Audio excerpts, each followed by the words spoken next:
Right. He died of a gunshot wound in the brain, of a bullet right through the head. John Kennedy was obviously shot from the front. Everybody knows it. Virtually everybody in Dealey Plaza rushed to the grassy knoll where they heard the sounds. They came from a fence between the book depository and the railroad track. From behind the overpass over there, triple overpass. Right over about 20 or 30 feet from the other end of that little picket fence. And it sounded like it came from the left and in front of us, towards the wooden fence. And there was a puff of smoke that came underneath the trees. We all four seen about the same thing as the shots. The smoke came from behind the hedge. And then as the car got directly in front of us, well, a gunshot apparently from behind us hit the president in the side of the temple. Do you think the first gunshot came from behind you too? I think it came from the same location. Apparently back up on the mall. When I stated I felt like the second and third shots could not have been fired from the same rifle, they reminded me that I wasn't an expert. So what is this image again? The exact moment the fatal bullet struck the president in the head. Right Some believe that one of these shadows may be an assassin standing behind the fence. Lee Bowers, a railroad employee who was working, fatal bullet struck the president in the head. Some believe that one of these shadows may be an assassin standing behind the fence. So now it didn't look like much. Some believe that one of these shadows may be an assassin standing behind the fence. As you can see, I was taking extreme close-ups of that many years ago. One of these shadows. This blob right here, that doesn't appear to be like much. Just, well, anyhow, I was taking a lot closer look here.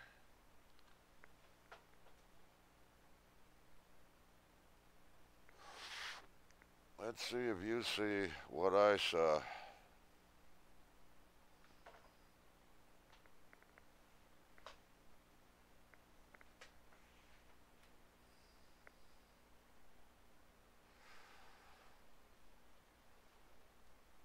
I was beginning to see a face here. What really caught my eye was this upside down stripe here. I couldn't figure out what that could have been. So I was looking a little closer. So that's a little closer up of that image right here. As you can see, this is on the this is picked up on television as they zoomed in on the Mormon photo. This was in a book, double page enlargement.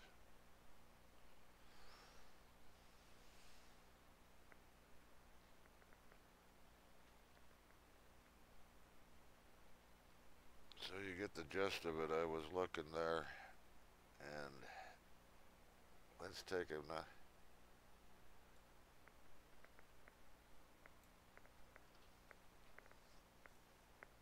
Here's some of the images I've extracted from that.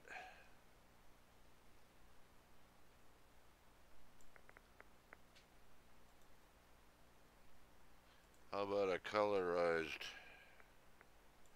version?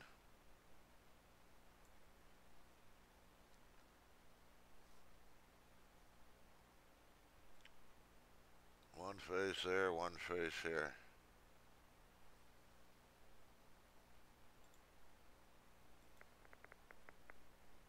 How about a little larger view?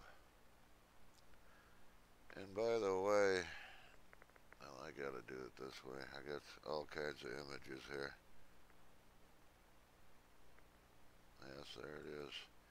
Here's an independent close-up somebody did. I don't even know who it was, but this was a digitally enhanced version of the Mormon photo. They never even noticed this. I made a enlargement and I put it up here in the front. They were looking back here, back along here. And that may not, I know it's hard to see. I didn't see it for several minutes. And once I started putting the pieces together, once the brain starts putting the pieces together, like I say, all I was looking at was this upside down V. Let's see, there should be something. Yes, that upside down V.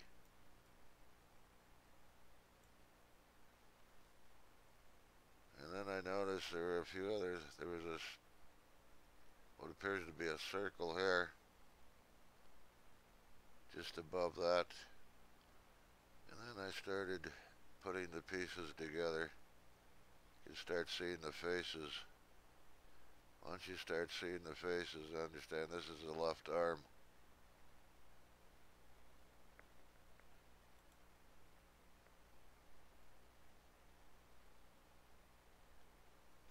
That's the History Channel, that's the close-up.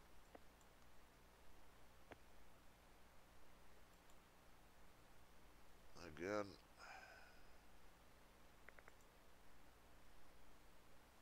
I'm losing my...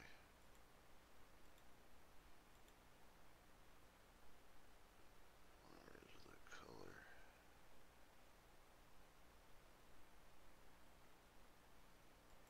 There's the colorized.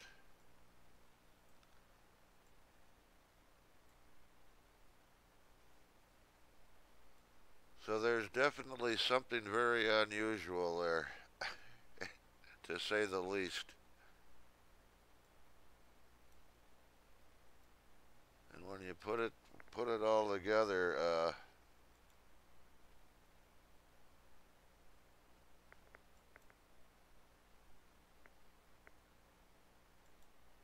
can find that one again. Well, anyways, here's an even more extreme close-up. Let me see if I move that in a little.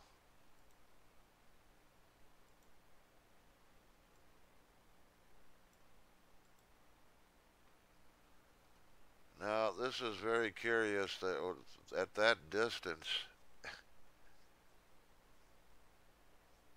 I mean, it's picking up this, and it does look like some writing much similar to this. That's a very long distance.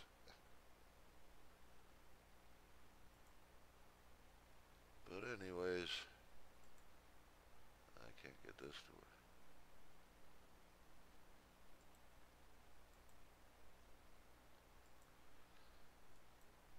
So anyhow, it's very curious that, if I can find that one.